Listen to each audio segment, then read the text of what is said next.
Okay, I think we can go ahead and start. So thank you guys for joining us today. Today we're going to be talking about branding as an artist.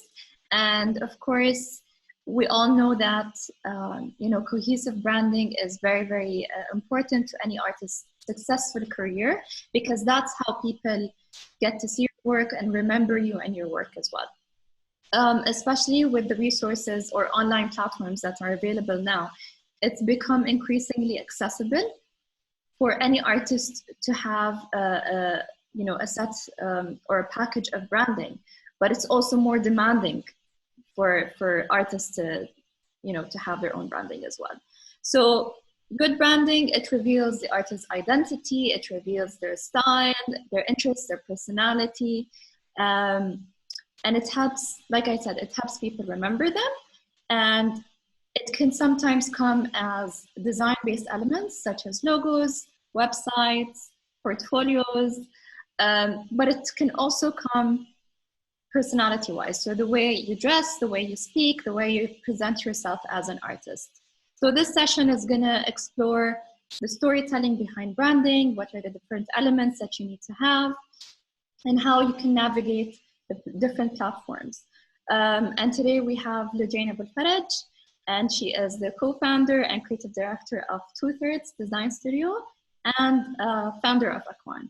But I'll let her introduce herself further. Hi everyone. So today we'll be talking about branding, like Hasna mentioned, but I'd like to add that it's not just branding for artists, but it's really branding for your business, your initiative. It's branding for everything. It's the branding principles that can be used for anything or anyone. It's more about how to create subtle branding practices where logo isn't the main form of communication. So without further ado, I will share my presentation and we can get started. And thank you all for joining us, by the way. I really appreciate it. And if you, let's keep it conversational. If you guys have any questions at any point, feel free to jump in, turn your mic on or raise your hand. It's all welcome. They can just drop it in the Q&A section and then we can go through them together. So ahlan wa sahlan with everyone. Thank you for joining us. So like a typical, bio in the professional world is like, I'm the founder, like Hasna said, of ثيردس, a co-founder of ثيردس, founder of Akwan, and co-founder of Whatad magazine. I'm a graduate of so-and-so, but I feel like when it comes to branding, I never present myself this way. It's more of like, let's say go over. More of, I feel like I find myself as a creative and an entrepreneur. I love to play with my kids. I love well-designed toys. I get frustrated with my own shortcomings when it comes to Arabic and teaching my kids Arabic. And even more annoyed at the lack of resources that can support in solving this problem. I'm terrified at the fact that my kids may grow not speaking Arabic or understanding the Quran. I am 100% driven by that and by the need to create and design meaningful things and memorable experiences. I also love to spend time with my husband, and I'm inspired by my kids playing. Watching kids play to me is a form of meditation. I love being in nature, and I love having the balance of family and work. I don't like having or forced to choose one over the other. And occasionally I enjoy boxing. So this is how I like to present myself to the world, as a creative, as a mother, as an entrepreneur, and someone who also cares for her own well-being. Yeah, so how I show up to the world is through Akwan and ثيردس and my kids. So what is branding? Let's start with that. Branding is about managing what people expect to experience and remember about your brand or your business. So managing that expectation to know what to expect to come out of you, what kind of experience to get from you, what kind of relationship, what kind of products. Managing that expectation is branding. It's all about that. So how do you do that? First thing is knowing yourself. You have to know yourself, whether you're a business or an actual person. It's all about awareness and knowing yourself. 2, translating that visually. 3, identifying the experience you want people to take away. 4, design those applications. And 5, set the standards. So this is the main framework, and we're going to go through each one in details. So part 1, knowing yourself. So if you guys don't know Simon Sinek, he's a speaker that talks about leadership, and he has a very famous talk called Start With Why. He has a book as well. So what does that mean? So basically he defines the golden circle, where we have these concentric circles: why, how, and what. Why is the reason you do what you do, the reason you wake up every morning to do what you do. How is how you do that, how you do what you want to do. And what is your products or your services, what you have to offer. So every single company knows what they do. I know I'm selling a car. I know I'm selling this product or providing the service. Everyone knows that. There's no company that doesn't know that. Some companies know the how. Very few know why they do it. Very few. And starting with why first is the golden rule. If you look at the stars on the outside of the circle, that's where all your competition sits.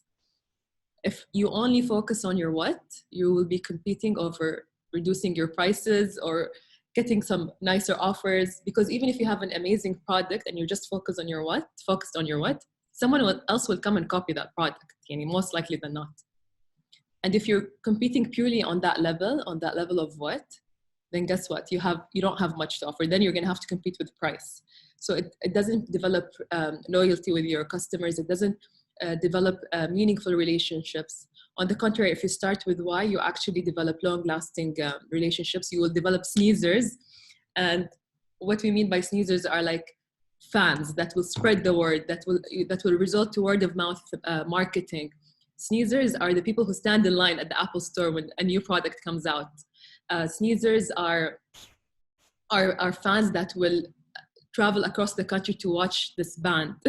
Sneezers are the people who book at a store of food to try her noodles and spread the word about it. So when you have a strong why, a strong purpose, you don't need to do the conventional marketing. You don't need to spend huge budgets in an ad or being on TV or radio, because you get to develop actual strong bonds with your target audience, and they get to spread the word for you. And then even if another noodle place opens tomorrow that's fancy and all of that, if you go to a store of food because her noodles are the best, then she won't ever have to compete over price, or because she started with her why, like her need to create great, well-made noodles. So always know your why. Because the thing is, people don't buy what you do. They buy why you do it. And even if people are buying what you do, that shouldn't be your goal. It shouldn't be that I sell my product to anyone and everyone who would buy it. My goal should be to sell my why, to connect with people and have these deep conversations with people where we can bond over a shared purpose. When we speak of our why and you're marketing and you're talking about it, you're not talking about yourself. You're not like, look at me, look at my burger, No, you're talking about other people's whys as well. You're connecting to, people like to talk about themselves. Like they don't want to hear you talk about yourself. When you're talking about the why, it's like you're speaking about them because they connect with you over this. They get it. This is them too, I would say for artists, it would be the concept behind the work. The concept, but not only that, the reason they do it. Some people find it like, they want to raise awareness about the earth or about a political situation, or, some people have, or they want to connect spiritually. Everyone has a different purpose, and it should be conveyed regardless of how it looks like. And if you're not sure what your why is, here are some questions that can help guide you. Think of when you are the happiest. When are you most happiest? When are you least happiest? What's important to you? If you can have your life look any way possible, what would it look like? What's an ideal day? What would you do? How would you spend it? Who would you spend it with? What are your strengths? What are your weaknesses? And most importantly, list down your values. Many things can change over time, but values usually are the constant. And reflect on these values and try to combine them into categories. So if you have like learning, experimenting, and like things that would fit under, you can combine these and they can be like growth. So try to think of your main values and list them down. So a purpose should combine your talents, your values, your passion, and your expertise. That's an ideal purpose. And there is a German philosopher, Friedrich I don't know how to say his family name, says he who has a why can endure anyhow. Because when you're doing something based on your purpose, when you're waking up every day to work on what, you know, on a purpose, the little things that you do, the what's, won't put you down if it doesn't work out, because you have a vision, you're going through something bigger.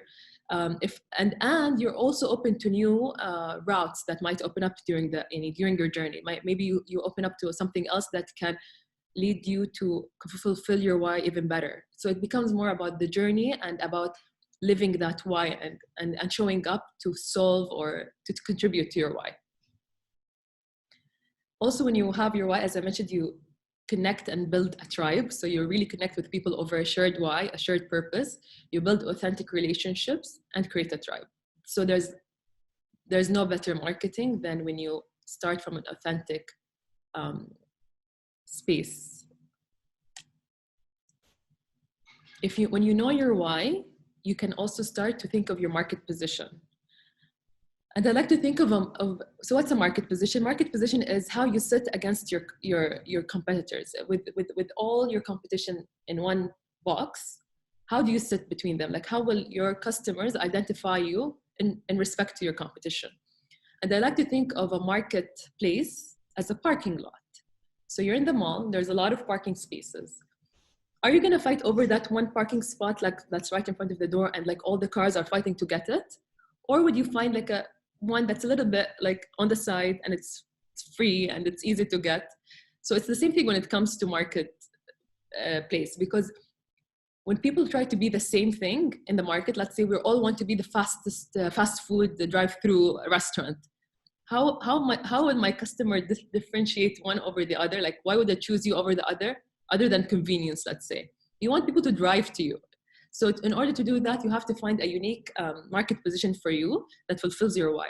It's basically sums up what you do, why you do it, and how you do it, and to who are you trying to target. So for example, you can say, okay, I do want to do fast food, but like with healthy ingredients. I want to be located somewhere where people camp, you know, like you can think of these things and you can create a very unique market position so that when my customers think of fast, healthy food, I'll be the first thing that comes to mind.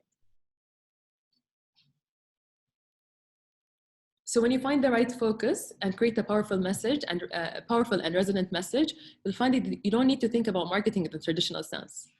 Marketing for the past 20 years has changed dramatically. So 20 years ago, marketing was all about paying big bucks to be on TV, to be on radio, to raise awareness of the brand. Brands, especially big brands, would fight and compete over pricing, over like just getting more market share. Nowadays, people understand the importance of starting with a why and connecting authentically with the customer base, of creating an incredible product that can resonate with customers for a good reason and create a tribe out of it. Even big brands are seeing this trend and they're trying to shift the way they do business to make sure they do. Look at Nike. Look at how Nike has changed tremendously over the last years. If they just focus on their what, you're just looking at a sports clothes store and there's millions of them. But because they do all this marketing and all this messaging, their little run groups, the app, they try to create a community, they try to create a tribe by focusing on a why. But I remember, Lajane, we also brought up this comment yesterday where you have a lot of brands trying so hard to be different that they actually lose the authenticity and just, you know, do whatever they can just to be different. But then something of the essence kind of gets lost. So how can we go about making sure that that doesn't happen? So just to clarify, the message here is not to be different, it's to be authentic. Yeah. So it has to come from an authentic place. It has to be something that's really everyone in this company works for this purpose. Every decision in the company is made based on that purpose, whether it's the way you look, the way you dress, what organization you choose to spend your charity money on, what kind of events to host, what kind of advertising to put. It all has to align with that purpose. So it's not just like a gimmick, a one-time campaign that I'm doing with, oh, I want to be different, but it's actually the lifestyle of the brand. It becomes the full lifestyle of the brand or the person. So like for me personally, I'm really dedicated now to this Arabic, and like so I switched my phone to Arabic. I'm trying my best to speak to my kids only in Arabic, because that's right now, that's my purpose. So everyone should find their own purpose, what drives them, what are they really passionate about, and make it, it should be from an authentic place. Every decision they make should be based on that. So with it also, with branding comes tone of voice. How will you communicate your values and beliefs? How will you do it through the event or the marketing campaign, or is it through the photos you take, or is it through the product you choose to launch? This is a form of tone of voice. But also when you speak and when you hire people, how do they speak to people? You know, you want to also identify the tone. Is it friendly? Is it funny? Is it sarcastic? Is it serious? Is it luxurious? So you need to identify the tone of voice that matches your brand and your brand personality. And the reason we do that, we always like to think of brands as humans. So just like a human, what's this brand like? Is it a girl, or is it a boy? Is it an old man? Is it a carefree person? Does it travel the world? Is it grounded? Is it cultural? Does she or he have hobbies? What do they do? What language do they speak? Do they host people over? And we really think of these details when it comes to branding, because that's what helps you create a brand that's multifaceted, that has many layers, that connect authentically with people and make them feel something. So all of this is another layer of the brand. Sorry? It's a very interesting way to look at a brand, because I think we often get confused by, thinking that a brand has to be us, and it's not necessarily that way. A brand can be its own thing as well. Definitely. For big companies, it could be like an alter, even for you, as an artist, you can have an alter ego as your person, like Beyonce. She has an alter ego, Sasha, when she's on stage, and she brands her as the outgoing, the courageous. So it's totally fine. It doesn't really have to be you. It could be you. You could be a brand. You could choose to be yourself, but you can also create a persona. Most important is to make it very personal. So after you've done all the strategy work, you've identified the personality, the tone, your values, your why, you have to choose a name. Names give the first impression of your brand. So when you're choosing a name, consider the following. Consider the spelling. Is it spelled like it sounds? Is it spelled differently? Usually if it's a real word, it's better to choose a different spelling, because it's easier to trademark and copyright and find a website and all of that. So that's the next point, which is availability. You want to make sure it's available to register.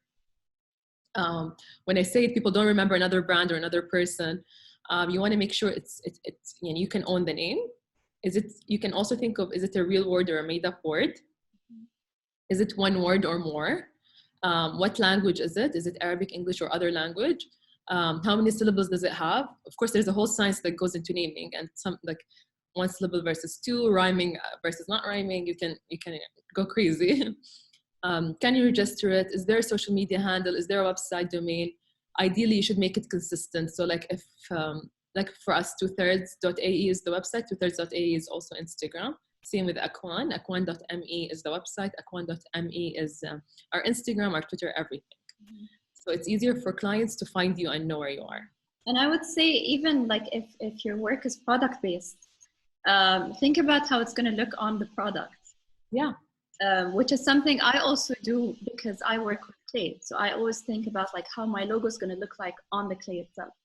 Yeah, that's really and now that you mentioned your product, like also if your brand house is an umbrella and houses other brands under it, or other lines of business or products, think if you want to have the name, the name relates back or no. Do I want a name that you can add a name to it, and you can really get playful with it, and it's all based on the way you strategize your brand. Okay, then we have to start translating it visually. So how does all the above translate visually to your audience? First of all, you need to start with a mood board. And when you think of a mood board, think of colors, think of everything you would need in your brand, and make sure it's covered in the mood board. You want to think of colors, fonts, visuals, photography, and the little touches that make a brand special. But the keyword is consistency. So I'm not saying that choose yellow and everything should be yellow, but I mean, when you zoom out and step out, everything kind of lives in harmony and matches and creates a cohesive identity. So I'm sharing some examples of mood boards. This was the mood board for Honest Kitchen, for example. This is another mood board we developed for another brand. So I have a question here. So since with artists and creatives in general, they would produce their work, you know, and it would be a completely separate thing from their branding, correct? Now, how important is it for the branding to also translate the work? Does it need to look and feel the same, or can it also be its own thing? The branding has nothing to do really with the work, I would say. It has to do with the entity or the person. So are you a playful artist? Are you experimental? Do you like to use recycled materials? And maybe that can be reflected in your brand. Why are you doing this work? What drives you? Can we translate this visually? Can we translate this through materials, through font choices? So this is what you want to do when you're building a brand.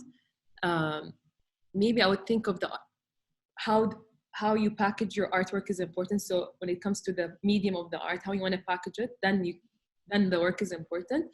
But I don't think every artist should have their art in their branding. Some should, like some have very unique identities that are consistent over the years. So if you see any book of the artist, you would want it to have the artist's soul in it, even on the way that font is. And this is his brand. Like one of my favorite artists, I forgot even his name, like Tule something, but he's one of my favorites because I love his illustrations. I love playful styles. And he writes kids' books. So all his books, he uses the same handwriting. And I feel like if he ever typed his name, I would be very turned off because that's his brand, you know? I think that's important to keep it consistent. His posters for workshops, everything needs to be consistent with that soul, you know? He's very playful, very messy. And I like that. Yeah, I think also because artists' work tend to shift a lot, it would be good to have, you know, branding that would be consistent for all of them. And wouldn't need to also shift back and forth. Yeah. So you need the basics, and that's why after you have the mood board, you need to have the basics. What are the basics? A logo, whether it's your name typed or something. You need a logo.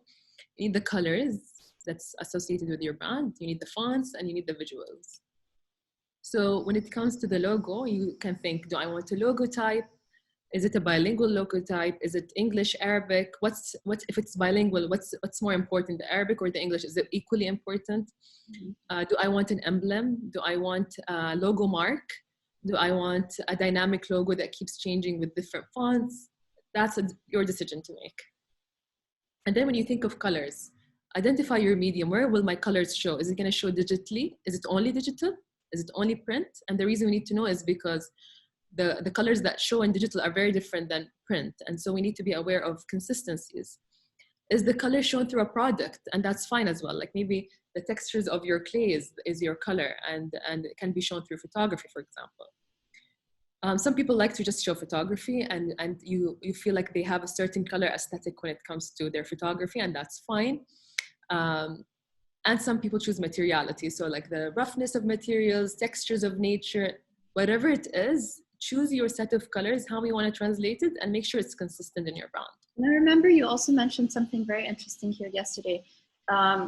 You said something like you want your audience to experience with all their senses. So what they smell and what they taste, if it's a food, the texture of the papers that you use, what they hear if they come into your store or your studio.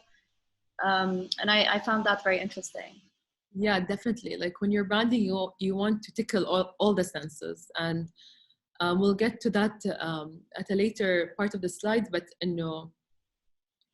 like for example, with Akwan, we use kids' voices, and now whenever someone uses kids' voices, I get like someone forwarding their post. They're like, they're copying Akwan. I'm like, we don't own kids' voices. It's fine. But it became so associated with the brand because it's the sound. And same, like I received yesterday a package from Made by Two, which is a restaurant in Dubai Mall, and I know the smell of Two. I'm very like into smells. But when I got the package, it smelled exactly the same. So that's branding on point. And that's the whole point of branding. It's how people remember you and associate things. Yeah. Exactly. Even Jo Malone, like, when you buy a perfume, the bag always the bag always smell really good. Yeah. And then like some places they have good music. So you want to be associated. Some people, even if you don't come to them, you can actually go and find them on what's it called, Spotify for their playlist. So building these layers to your brand are great. So this is an example of a mood board that shows color. So it's the color consistency of the brand shown through pictures. And you want to have consistency in that as well. The way you edit your photos, you want people when they see a photo on like Instagram, know, oh, it must be this brand, even if I don't read the name, because of how consistent you are. Typography. When you select typography, think you want serif or sans serif, bilingual. Is it going to be bilingual or one language? Do I want them to be like matching, or don't I want it to be matching? You can make these decisions, but make sure you use the same fonts throughout, because fonts have a very strong personality.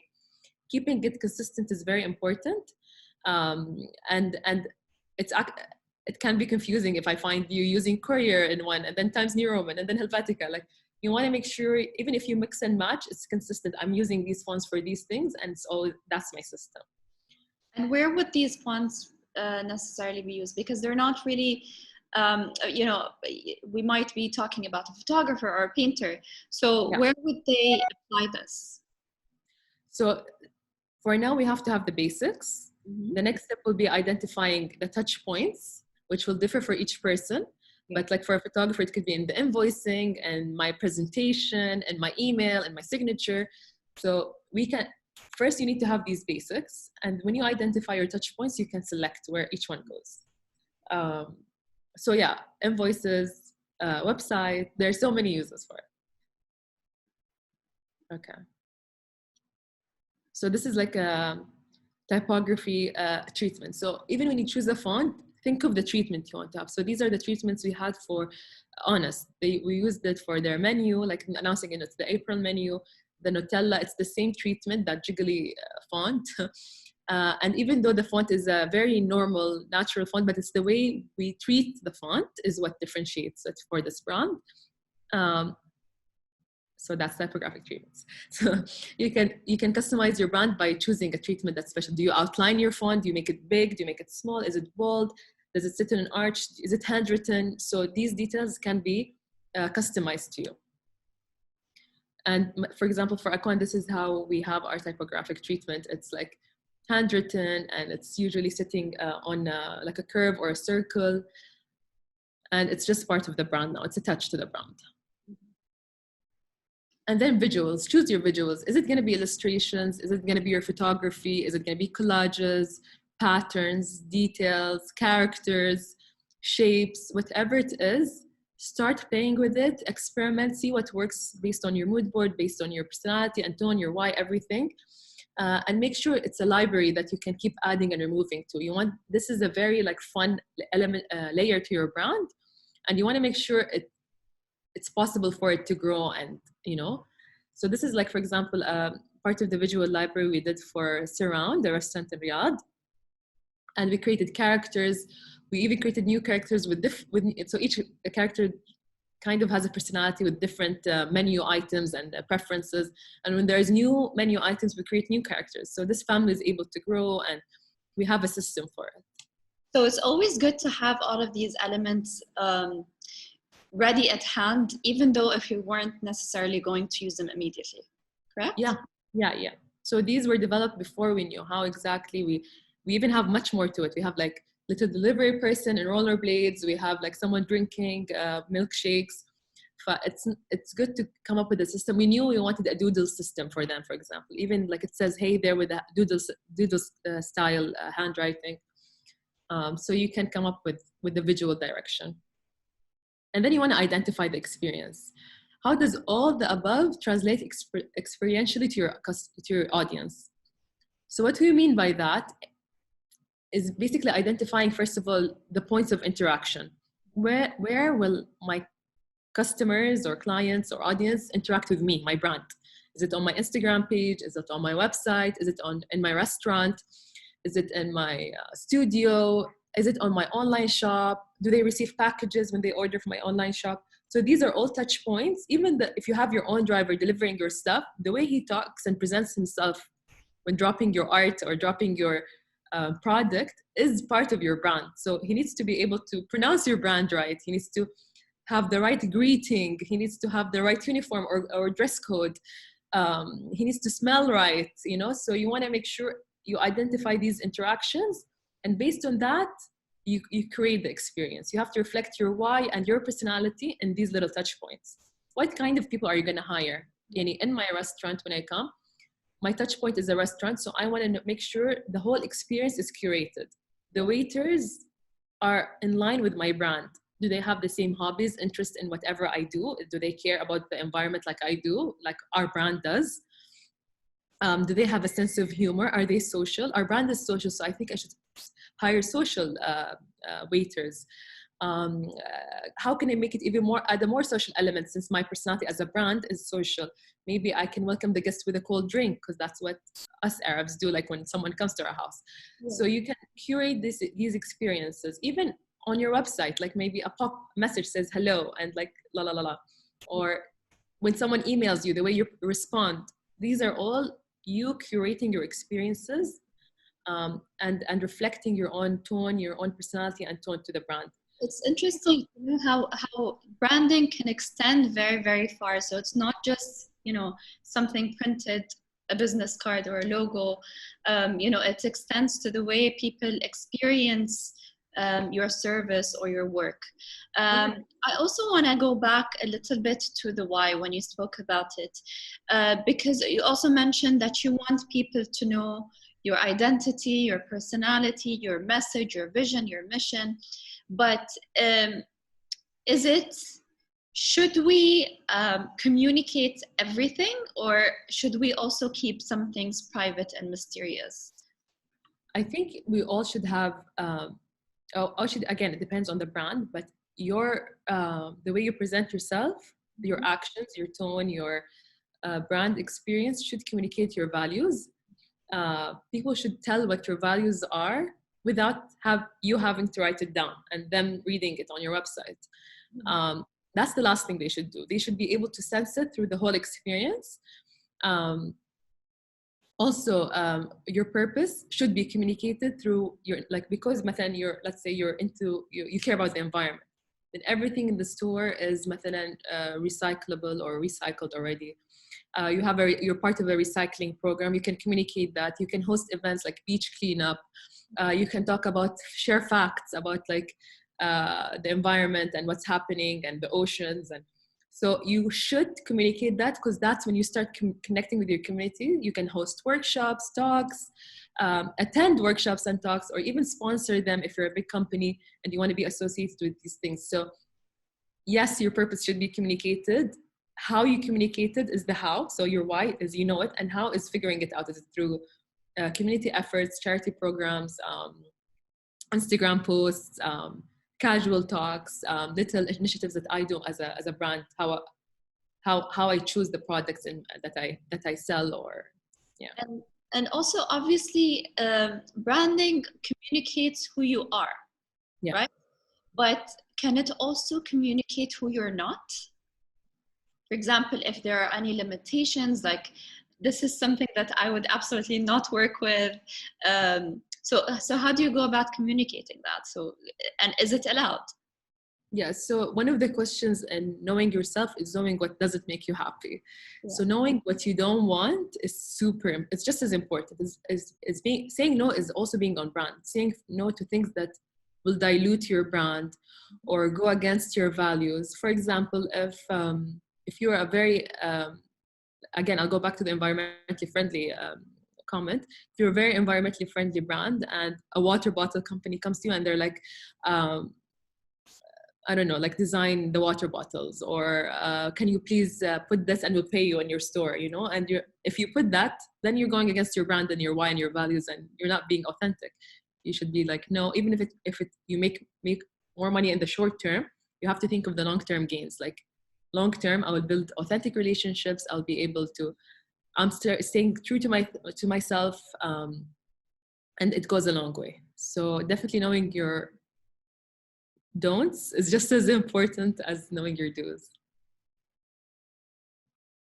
Okay, and then after you've identified this, you start to design the applications. So مثلا the interactions online, you design a website based on the visual library you've developed, the visuals, the colors, the fonts, based on the mood board, based on your personality. If it's a fun personality, you want your website to show that personality. You don't want it to be rigid and boring. So make sure everything is consistent. Combine everything: strategy, visuals, and experience to design your applications. I just want to ask something here. So speaking specifically about artists, designers, and creatives, what kind of design elements are they absolutely supposed to have in order to be professional? I think as artists, it's important actually to have a website, an Instagram page, a way to reach them, an invoice is very important, with like all the important information. That's designing that a lot of us don't really think about until we actually and designing the invoice can still be on brand and a beautiful experience. It doesn't have to be rigid. Like I was telling you yesterday, and one of my favorite invoices had like والله الموفق as a signature in the invoice. I thought that was beautiful. Like حسيت our work fee, it has a blessing, and and I thought that like it's memorable. Like it's been 2 years and I still remember it. I don't remember any other invoice, I don't think. So these little touches really create the brand. Even when you, as an artist, when you send your artwork, how do you wrap it? Is there a little compliments card? If you are a spiritual artist, maybe you sign it and may this artwork bring lots of blessings to your home, or like sign it with a way that reflects your personality, your brand. If you have a more fun brand or more edgy, then you have an edgier message. The material you choose, the colors, it all reflects. Even the experience of opening the package, it can be branded. So since we're talking about packaging, I've shared here Noura Sharafi's designs for Honest Kitchen. This is her work. So their touch point is delivering food to people. And so packaging is one of the main elements. And this is one of my absolute favorites. The one on the right is their campaign this summer for the mango sticky rice dessert. And they were literally like bringing Thailand to you. And what I liked about this is, although it's like it has the spirit of like, supermarket, like jamia boxes, but it's also like very refined, very fun. It was so much fun to get. It's well designed. You really got a sense of the personality of the brand. For their newest product, they have the karak dessert pudding. And like it's super, karak is obviously an Indian drink, so it's super Indian inspired. Even the choice of the pots, the Indian newspapers around, the illustration on the box. I think this is beautiful and a great example of how you can curate experiences and the brand. Like you see the logo, like literally the logo is barely there. And that's what branding is. It's the whole experience. The logo is literally the least important thing. This is Akwan. I have to put Akwan also as well. And for us, our touch points is like Instagram, the packages people get at home, and then we do like these pop-ups. So to me, it was so important that every touch point shows engagement, fun, and Arabic. So we built a playground made out of the Arabic alphabets. That was in Design Week last year. I was gonna say last week. And we did another playground in Saudi Design Week. And it was just fun to get to engage with the community in a way that shows the brand, and we connected authentically over our need to make Arabic more fun, and that why I really developed relationships with people, like first touch, people like when we were there, we were all discussing these issues and how much more we can do. And you don't have to be like a scholar in Arabic to do something. And yeah, let's all do something, like it's just great energy. Same with our social media. We try to engage the audience as much as we can. We do like little recordings of kids. We asked people to rename colors, and then we did a full series of colors. So it's very important to maintain that personality of the brand. It's very approachable, very fun, very not serious, and always Arabic oriented. Yeah, I have a question here. So with the personality of the brand and all of these different elements, should all of these things be intentional, made with intention, or is it okay to just keep things, flowing naturally and just developing and growing as you go along? It is going to develop over time, but you have to be intentional. And it doesn't take away from being intentional. You should be very intentional with what you put out in the world. Like think your target audience, what they will think of you, what are you delivering the message you want to deliver, are you being honest. Yeah, I think it's very important to be intentional. I think the stories on Instagram, for example, is a room for you to be more relaxed, but still should be on brand. Sorry, someone's ringing the bell. But yeah, you should definitely be intentional, and that doesn't take away from the fact that you should always develop and make it better and grow with your brand. Your brand will naturally grow, your audience will grow, and you will have to adapt to that. I always say that a mark of a well-designed brand is that it gets you engaged with it, and it makes it very, it makes sense to you, even if it's not particularly your style or something you're interested in, but it just still makes sense. Yeah, and it might not make sense to everyone, by the way. Some people can say, oh my God, what is this? I hate it, I don't get it. And it's fine. You have to target a specific kind of people. You can't target everyone. If you're targeting everyone, you're targeting no one. That's the rule. Yeah. You have to target someone, a niche audience that will drive across the country for you. Like I said, like for bands, like some bands will drive across the country for them. A story of food, the lady who makes noodles, people will stay in her waiting list for months to try her noodles. This is what you want. You want die-hard fans, Apple with their phones and people waiting in line for the day before. This is what having a niche target audience does. It makes this. It creates these authentic relationships. And then these people become your sneezers. So these people will post, take pictures, and they will do your marketing for you. And that's when everyone starts buying from you. But your focus to begin with is the niche. You're trying to make them the happiest, you want the die-hard fans.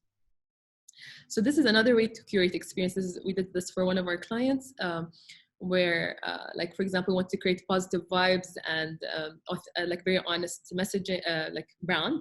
So we want to show the ingredients. We wanted to have positive messaging and different touch points, like the receipt holder, a kids corner that's like full of raw toys. There are so many ways. Like every brand is very different. Having these layers make it, thinking of all these things that we discussed earlier and really designing with intention makes it so much harder for people to copy you, and makes it so much easier for people to choose your brand over another. That's why proper branding is an investment with an actual return on investment. Like the truth is, the return on investment on proper branding is 250%. That's insane. Like if you were to give your money to invest it and you'll get 250% back, wouldn't you want to invest your money? This is what branding does to your business, proper branding. So when people sometimes say branding is expensive, it's if you understand the value, then you realize it's actually great. But what about the instances where you have to rebrand? Sometimes you might have a brand, but you've just outgrown it and you want to move on, your work has shifted. What is the safest way to go about doing that? So some people do rebrands, some people do uplifts. And I'll explain the difference. Uplifts is when you have the same core and you're kind of tweaking the logo a little bit, making it a bit more modern, adding a bit of color, you know what I mean? Like it's not major. Like IKEA uplifted a few years ago, they just changed the font, like it's not, normal people wouldn't even notice it. Yeah. But a rebrand on the other hand, it could be like a complete change in the brand. One of the recent rebrands we've done was for a publishing house, and it was like called العلامات للنشر والتوزيع, which is very heavy, very old school, like you don't even think of something. Mm-hmm. So we rebranded and we suggested that they change the name, since they're completely overhauling what they did. Like they want to change the way they do business, the way they choose which books to publish, which authors to work with, where to show up as a publishing house. So we suggested that it's much easier to come up with a new name, and it goes in line with that, like changing all of this. And their positioning, their why was not reflected in العالم العربي, like it was just too vague. Yeah. So they came up with a ashjar, which is like very easy for anyone to say. It reflected their why, which is like sprinkling the seeds of like knowledge and stuff. And we came up with a very modern, timeless branding that the publishing house can use. Yeah. Are there any risks with rebranding? Like, are you at the risk of losing your audience? Maybe they don't recognize you anymore. Maybe they valid your old branding or your old core. Yeah, I mean, there's always naysayers. There's always people who want to agree with the rebrand, and that's always the case. So you have to do it for the right reasons. You can't do it to please people. You have to do it because your why is not reflected, or you feel like you outgrew your previous brand. Like, you have to understand why you're doing it. Another favorite rebrand that we've done is Abadia, and it actually really worked to her benefit as well. Same as Ashtar, by the way. It really worked to their benefit. Abadia, we changed the name, we changed the whole aesthetics of the brand. It went from, they always had a great product. The product was always amazing, but their why wasn't reflected in their brand. So their what was there, their why was there, the how wasn't. So we worked on the how with the branding. Their how wasn't reflected. That's the great things. That's a great thing when it comes to branding, and no, it can help you really deliver the message faster, achieve your business goals, achieve the growth you want, the awareness, and connect with audience in a deeper level. So I'm actually done with my talk. The last part is just setting the standards so you can maintain your brand and make sure that as you grow your team, other people start to manage your business, they have a set of rule book and standards that can carry out the brand. I would like to welcome questions if anyone has a question.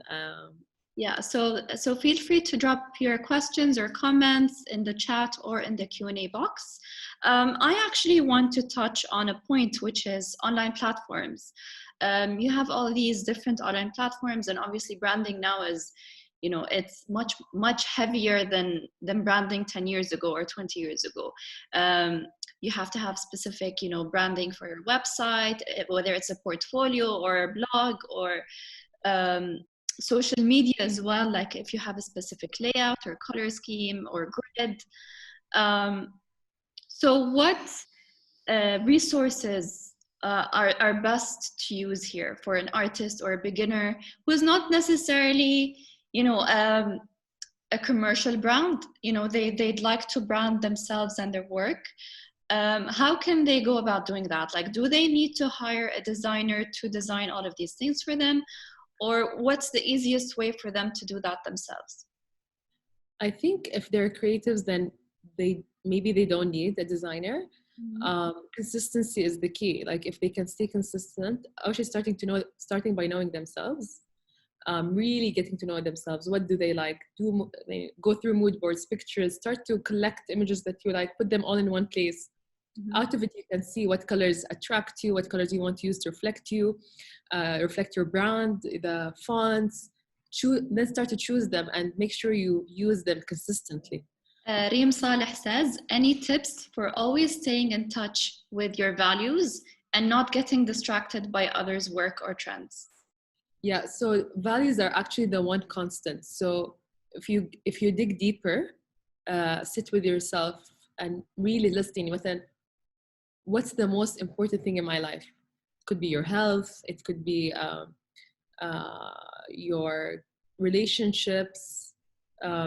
You can list down whatever, just list it down. And then if you had to choose one or the other, that's how you prioritize which one goes first. If you had to prioritize one over the other, and you can list them that way. So your values will never change. They can, okay, one becomes more important over time. Like, for example, let's say you became a mom. So maybe your kids now are more important, and that's normal, that's fine. But overall, it's usually values are not trend driven. The visual side can be trend driven, but the core of you is usually not. So it really takes a lot of reflecting inwards, a lot of meditation, and really sitting with yourself. I was telling them yesterday, like, this work is like coaching. It's literally like coaching you. It's like psychology. You really have to know yourself or your brand or your business. You have to be very aware for you to develop the authentic brand that you need. So I wanna touch base on portfolios again, because portfolios are very, very essential for any artist or creative to have. So with social media now, we have a lot of artists relying more and more on that. So can social media be a valid platform for that, for showcasing your portfolio, or is it always better to have a website instead? It's good to have both. Social media is important, but like if you're gonna send your portfolio to someone, it's always better than sharing an Instagram link. I don't mind seeing an Instagram link, but it's not nice when it's the only source, you know. At least a PDF if you don't have a website yet. Compile your work in a PDF and share it. Social media can have, it's not purely your portfolio. It also reflects a bit of your personal life or your other, other facets of your life. So having a portfolio is definitely important. You're taken more seriously if you have a portfolio. And what's the best structure for a website? So, for example, if I want my website to be portfolio based, what's the best structure for that? Like, am I welcoming them in, or am I straight to the point? Do I need to show more photos, or do I need to utilize that space for text? Is there a correct way to do this? So you want also your experience in the website to reflect the brand and your brand's personality. But what's the objective of the website? If the objective of the website is to showcase work, then make it easy for people to find your work. Maybe it's the first thing you land on, you have 2 pictures or 3 pictures of featured work, and then you can see more. So whatever your intention is, if it's to shop, then make it easy for them to shop. Don't complicate things. You want less clicks for the audience to find what they need, but also have it reflect your personality. So we have another question from an attendee who says, owning a design studio, how can you always make sure your design brands are original and not close to any existing brands? How do you make sure? I think through process in general, the more time you spend in the design process, the more iterations you go through, the more different it becomes. I think some people intentionally copy, but sometimes by accidentally, because ideas are in the air really. Some things can look similar, and it's important when you realize that you actually take action and make it stop and make sure you make it look different. Mm-hmm. So that's important, like the ethics. But I think honestly, I'll tell you a story. One of the reasons our office is not in D3 is because we don't want to see the same things everyone sees. We believe if we see the same things everyone sees, we will be designing the same thing. Yeah. So one day we had pictures around the office, like random mood boards from different projects just sitting in the office. And the designers were working on stuff.